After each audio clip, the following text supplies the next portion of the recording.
see the Vegas Knights are staying up. Man, this is hype! This is hype! This is hype! Oh my god. I'm gonna miss the game on Thursday. I got work.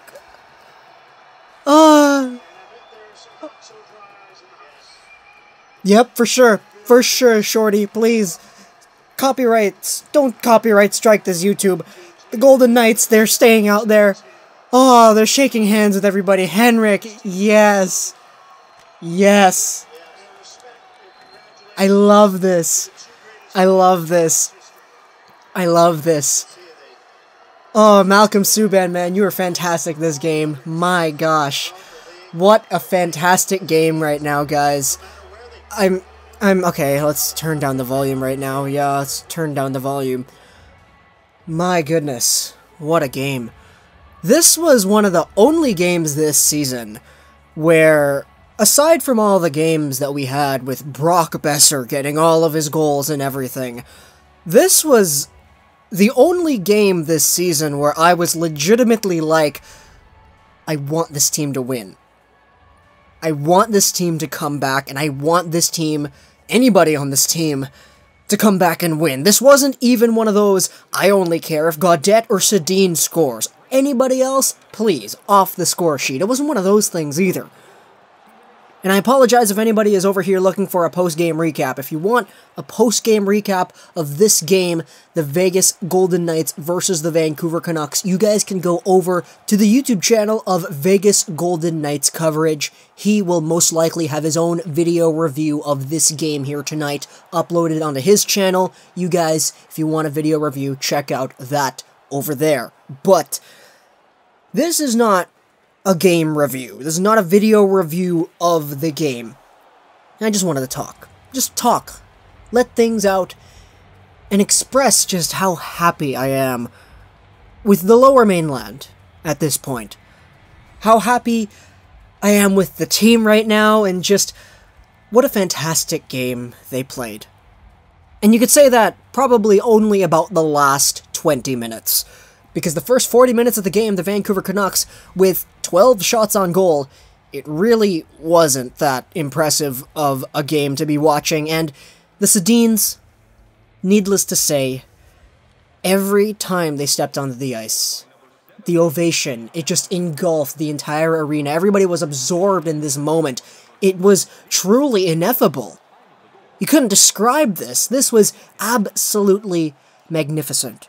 Starting things off in this game, a lot of people were really taken back just with the presentation and how they handled the situation, the Vancouver Canucks organization did. And right from the very beginning, the very start of the program, the Canucks come out, they do a really big announcement, Henrik and Daniel Sedin, and everybody's cheering, and U2 was on. And it was at this point that everyone was like, oh my goodness, this is the coolest thing that has happened revolving around the Canucks organization other than Brock Besser getting a hat trick at home. This is such an awesome thing. And at this point, everyone was like, okay, I want the Canucks to score a few goals, because that means we will hear Holiday by Green Day. They came out to U2. It only makes sense, right? Holiday by Green Day is going to come on. And that's what happened. Goldobin, with a fantastic receiving of the pass, comes through one guy, and then he gets right through the slot. He almost looks like he's gonna fall. He takes the shot and he scores, and Holiday comes on, and that guitar solo rips through the arena with the crowd noises and the siren, and everybody is just in awe. Not necessarily because of the goal, which, believe me, he scored a very good goal, Goldobin did. But just everything around it, the context, the presentation, the goal song. It was beautiful. It was absolutely beautiful.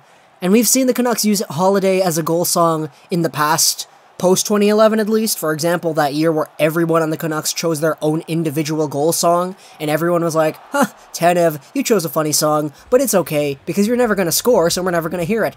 Remember that? It was with Verbata and Vertan and the McCann, I'm pretty sure.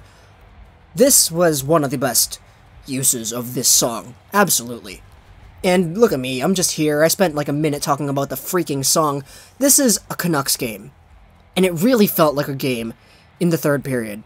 With the Canucks' ability to tie things up, down 4-1 off of some really good goals. Perry got some goals. Tatar and Carlson also got goals as well. But going forward in this game, things just got better and better. Things would have been really cool if Ashton Sautner's goal wasn't offside because of Derek Pouliot, but at the same time, that was a feel-good moment because everyone was like, oh, the Sedin's got an assist, yes! But then it was quickly taken away from us because hockey gods doing their work. Bo Horvat later, though, in the third period, was able to get himself a goal assisted by Daniel, and this one, the fans cheered for, and it was incredible. And then later, Brandon Sutter with a goal of his own, assisted by Gauntz and Jokinen. A solid backhand feed from Brandon Sutter, and it was at this point that the intensity really just picked up. And the zone time for the Canucks, it was so empowering for all Canucks fans watching, and the Nikolai Goldolbin off of an absolutely just wide, low-risk shot by Alex Biega tips it through. Malcolm Subban isn't able to coagulate himself correctly to make the save, and once the Canucks had this game tied, the building was buzzing. It wasn't even that the Sedins got themselves 4 points in this game, it's just that it was hype. The energy was there. You haven't seen Rogers Arena that full in a long, long time.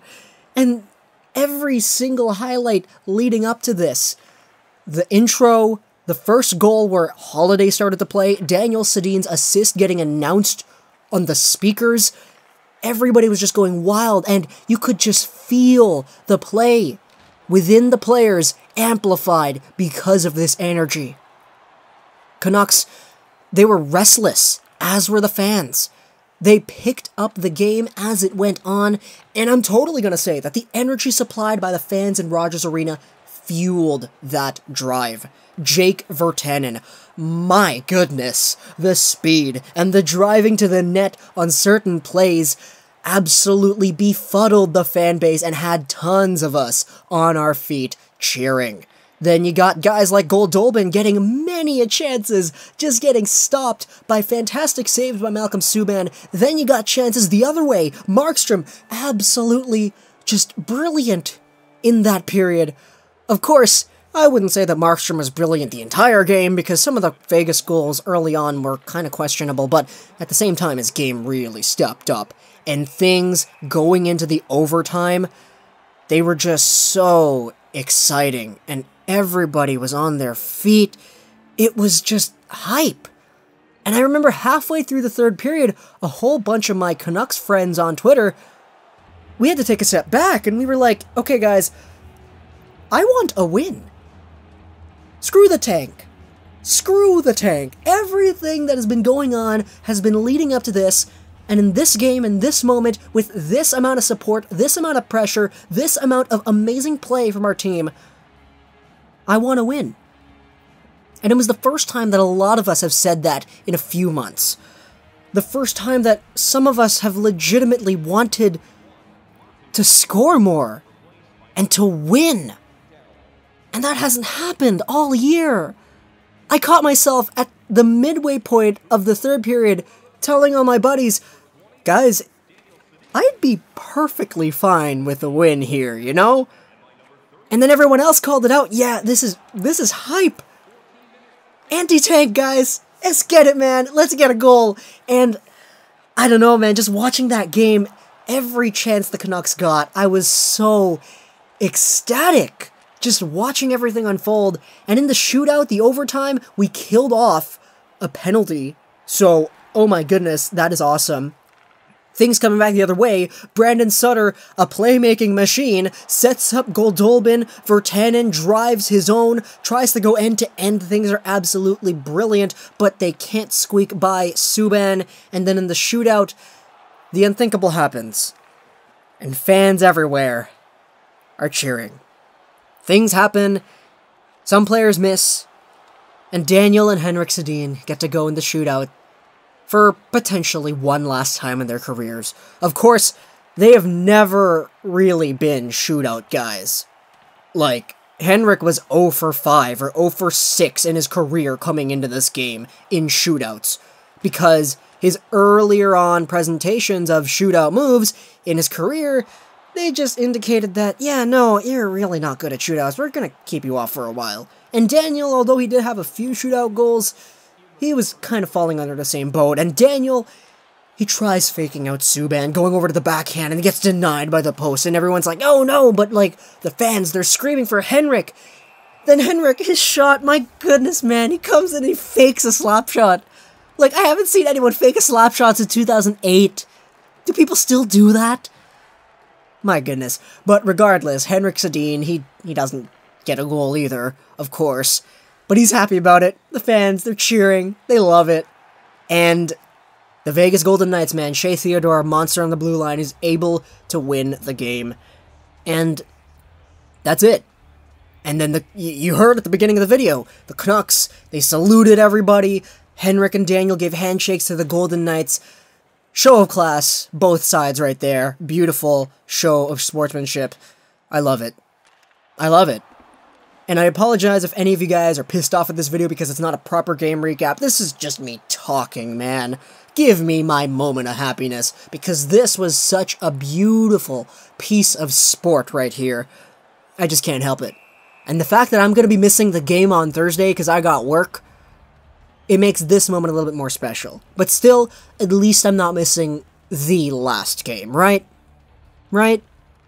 I just hope that Thursday, regardless of if I'm able to watch it or not, the same energy is kept throughout. Hope you guys enjoyed this video. If you're plus and you thought your roles like that, wrestling and gaming, and bye.